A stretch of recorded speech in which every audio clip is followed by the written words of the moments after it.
alligators, what's up? It's Allie Hardesty, and today's video is going to be how to get famous on YouTube, how to grow on YouTube, how to have your videos go viral, and just how to get your channel up and going in general. I have been asked to make this video since the very beginning of my channel, and I've been putting it off for the longest time for a few reasons. One being there is seriously so much to say in one video that I'm gonna have to spread it out. So I think today I'm going to be primarily focusing on how to grow your channel, gain subscribers, everything I just listed, versus the money side of things, like how to make YouTube your actual job, how to set up affiliate links, get sponsorships, monetize your channel, etc. So if you guys would like to see a video on that in specific, like how to make YouTube an actual career, that's a whole separate ball game. So let me know, give this video a thumbs up, and I will do that video. This is the second video in my series of like how to with social media vids. I did a how to get famous on Instagram video that actually is approaching 500,000 right now. So I was pretty impressed. I didn't expect it to do that well, but I guess a lot of people don't really talk about these things, or at least give like real tips. And I'm gonna admit, a lot of this is luck, but obviously it's not all luck. Like YouTubers who have gotten to the place that they're at, they got there for a reason, like they put in work. We do have control over a lot of the things that get us to go viral and grow and gaining subscribers, etc. So I'm gonna give you all my tips and tricks for what I do know and what I truly think can help you and your channel if you are making a channel or you are in the process of trying to grow the one you already have. So first things first, when you start your channel, I think you should have a reason why, something that keeps you motivated, because it doesn't happen overnight. Like you have to genuinely enjoy what you're doing, or else you're gonna get sick of it and you're gonna give up if you just expect to get famous overnight like that. These things can definitely help to speed up the process, but you just can't be disappointed right off the bat if you don't get 1 million hits on your very first video. So keep that in mind when you're getting started. You should know what you want other people to get out of your videos and what you want to get out of your videos. For example, when I started my channel, I wanted to document my life, help other people, and share my experiences. I'm pretty sure I've done that. Like, I feel very, very accomplished in that sense, and that is what matters to me. And I think that people can see that in my videos. I have shared things that other people couldn't necessarily talk about unless they went through the same thing. For example, my ADD, that's something I've struggled with my entire life. I've made videos about it, and people can see in my videos how real I'm being when talking about that subject. So a lot of people do suggest that when you make a channel, you should do like the cliche how-to videos, because people easily search those.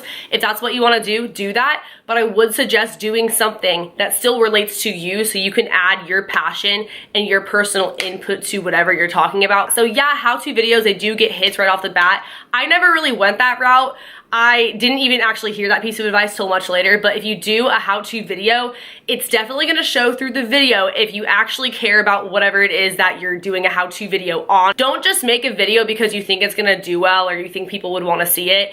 If that was the case, you guys, I would do a lot of certain types of videos that I've never done, or I would do more of, because I know that those are things that do well. But do what you personally have a passion for and wanna talk about and have experience with. Think of something that makes you unique and that people go to you for. If they have a question, they want to know how you have followers on Instagram. They want to know how you grew your hair out the way that you did. They want to know why you wear colored contacts and where you get them from and how you put them on, etc. If you're doing like a how-to kind of video, or if you want to do a story time, what is your go-to experience that you tell people when you meet them right off the bat? Like the craziest thing that's ever happened to you that people are genuinely interested in hearing about. Keep that in mind. Same thing with conspiracy theories. It has to be what you're genuinely passionate about and what people know you for, even if it's not on the internet yet. It could just be in your personal life, in high school, whatever it is. Don't feel awkward when filming. I promise I'm gonna get to the technical stuff later in this video, but don't feel awkward. I felt so weird talking to myself in a camera in the beginning, and it definitely showed. So think about what you notice and what you like in other creators, whether it's their editing style or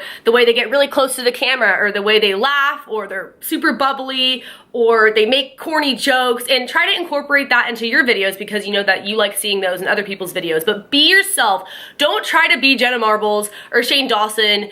Don't try to replicate someone else's content, because that's also gonna show if it's not genuinely your personality. So be yourself, let it shine through your videos. It's okay to mess up. If you mess up really bad, you can easily edit it out, or you can just leave it in and it'll be funny. So have fun with it.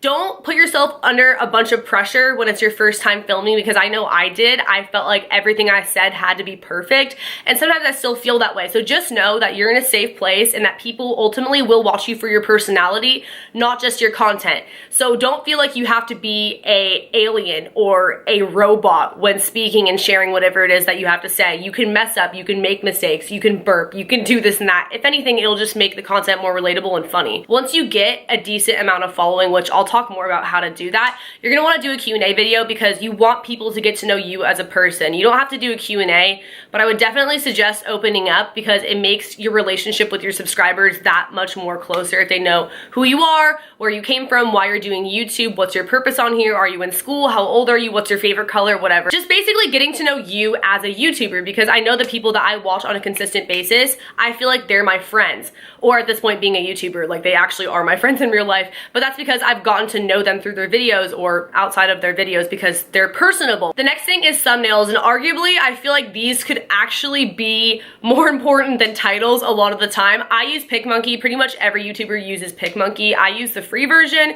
You can pay for the other thing if you want to, but I've never used it. I've never found it to be necessary, and you can just either screenshot the video or take a picture and then go on there, add emojis, edit it however you'd like to.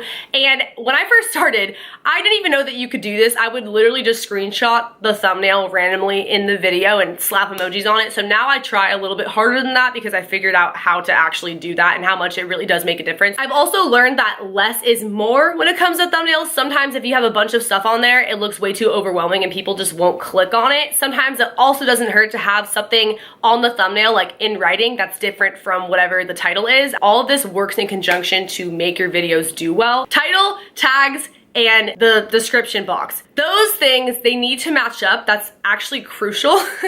I learned this not even that long ago, and it has made a huge difference in my channel, in my videos, and my ratings, etc. So if you've noticed, a lot of the time YouTubers, they will put in the first sentence of their description box something having to do with the title. For example, this video is about how to get famous on YouTube. In their title, how to get famous on YouTube. And then their tags. One of the tags will be how to get famous on YouTube, because when it's in all different 3 places, when you search how to get famous on YouTube, your video will most likely be one of the first ones to pop up because it makes it that much more relevant. That's why you'll see a lot of repetitive tags and description boxes and titles, because it just makes it get up there when you search it that much easier. Also, Google keywords. I just started utilizing this. Like, to be honest, I could probably do a better job with it still, but if you go to a website called Google Keywords, you type in whatever it is that your video is about. For example, I did a video about how to get famous on Instagram. Type in Instagram.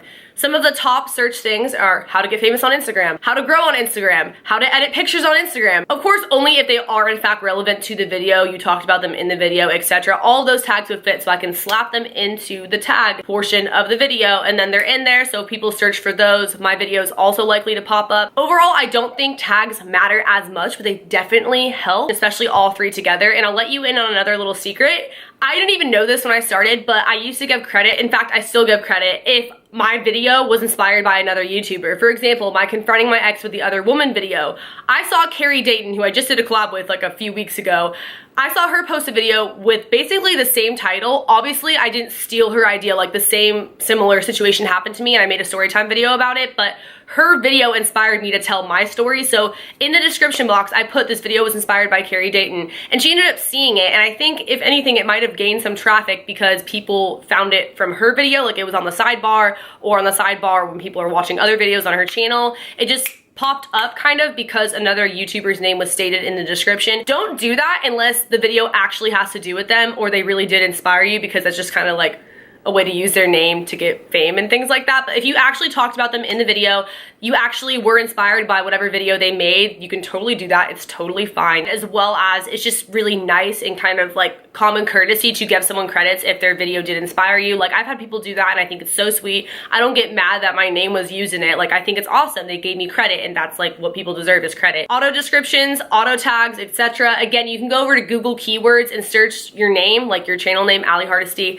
and all my most popular video titles will basically come up, or other things that people commonly search with my name. Those are my auto tags. So every single video, those are automatically in there. I don't have to go and individually type all of them. Same thing with my auto descriptions. I have all my social media, business inquiries, my email address, everything looks the same. And then on top of that, I just add whatever the video is about or other added links that I want to put in there. But it creates a lot less work for you in the long run if you are going to be consistently uploading. Also, make sure that your videos upload automatically to private. I mean, you don't have to, but I didn't even know you could do that for the longest time. So literally, if I put a video live, it would go up at like 3 in the morning if that's just like when I was uploading. Didn't make any sense. So putting them on private means that you can space them out better, which is what I do now. I more commonly have like 5+ videos unlisted or private on my channel before actually making them public for people to see live, like on YouTube. So that is never a bad idea. That way you can film a lot in bulk and spread them out and then film some more. Make sure that the titles and thumbnails are interesting. It doesn't have to be super clickbaity, but make it so that people at least want to click on it, you know, make it look nice. Cross promote, post your stuff on Instagram. If you don't want to post it on Instagram to mess up your feed or whatever, post it on your Insta story. Snapchat, now you can upload pictures from your camera roll. So I'll usually screenshot the video when it goes live and upload it that way. Or you can just take a video or picture straight from your laptop or something to indicate that it's now live, the video, when you post it, because that way you get more views. Obviously, share it to Twitter. That really does make a difference, especially in the beginning if you don't really have like an active fan base. Your friends and family might still check it out, so you'll still get some views, some feedback, and some subscribers from that. And then the more you grow, people are probably going to follow your social medias from YouTube. Make sure that you're shouting out your social medias in your YouTube videos and in your description boxes like I already talked about, because those people will go over to Twitter, etc. And then if they don't have your notifications on, or if they don't really come back and actively check your channel, when you post it on your other social medias that they're following, they'll come back and they'll watch your video. So basically, cross promotion is very, very important. It definitely helps to get your videos out there, get more views, and just get more subscribers, and people who maybe were following you on one thing but not the other, they'll go over and follow you on there as well. So it's pretty self-explanatory. Collabing and networking with other YouTubers. So there is a right and a wrong way to do this. One, don't collab with people because you want their subscribers. That is so offensive. People will seriously hate you over that. It's called social climbing. Also, make friends with people first. Don't just try to collab with someone right off the bat. I have made some of the best friends ever through YouTube. Like, it's one of the most amazing ways to connect with people in the whole entire world, especially because you have that common interest with them. And so not even just collabing with that person helps to grow both yours and the other person's channel, but just bouncing ideas off of each other, helping to learn from each other. Maybe they could teach you something that you didn't know and vice versa. It's just really great to be a part of the community. So make sure that you do dive in, DM people, at them, comment on their stuff, and get to know them. Also, commenting on people's videos, believe it or not, that actually helps people to come back to your channel. But don't be that person who comments saying self-promo, check out my channel. I personally never care when people do that. Like, self-promote on my video all you want, but it doesn't really get people to come to your channel unless you did a video very similar. It's more so if you get a top comment or you're showing support, people might click on your channel and go check it out as well, because I know I always read the comments. I don't know about you guys. I've definitely subscribed to people from the comments. If you genuinely enjoy someone's video, let them know. YouTubers really appreciate that, and it helps us trend as well. So you doing that, we're gonna pay it forward probably and check out your stuff at one point or another if we notice you, and other people who notice you in the comments. So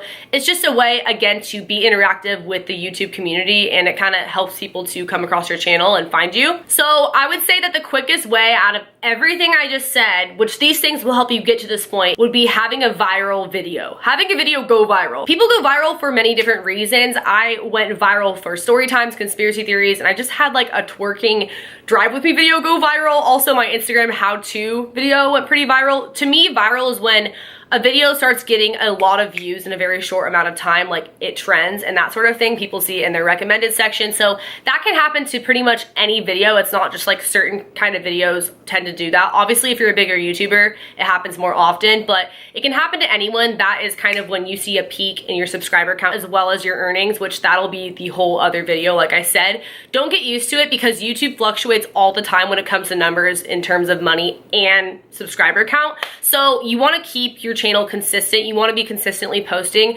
Do not have a dead channel, because to be honest, not only does that not provide your subscribers with content, but people will stop coming back because they know that you're not really going to be there, so they'll stop checking up on you. I know that I have YouTubers who I watch all the time because I know they're always posting. So even if I don't get a notification or I don't see that they posted a video, I'm probably going to go search their channel. Versus people who I know don't ever really upload, I kind of don't bother unless I specifically see a video and I'm like, oh wow, for once they uploaded. You know, nothing against that. Anyone can upload at their own pace. Also, I feel like sometimes people may upload too much. I had that problem in the beginning, so I do think it's good to find a balance and whatever you can juggle, because if you're posting videos all the time but they suck and they're rushed and you can tell that you're not genuinely enjoying filming, what's the point? Like, it'd be better to have high quality videos less often, obviously. But that being said, make sure that you are putting out content for people. You can do it where you're filming in bulk and spreading it out like I do, but if you just don't upload, people are not really going to come back. You're going to have a lot of dead subscribers, especially if it's right after you had a viral video. Notice what videos do well on your channel and continue to do them. Take note of what people subscribe to your channel for and make sure that you continue to post those kinds of videos, because that'll keep those views coming in. Like, when I do videos that have done well before, my channel, they automatically get more views because that's what people subscribe for, you know? Also, try to make quality videos, exporting in the highest quality you can, like HD. I did not do that in the beginning because I didn't know how. I'll have all my links to everything I personally use below, like camera, lighting. I used iMovie for the first year of my YouTube career, and then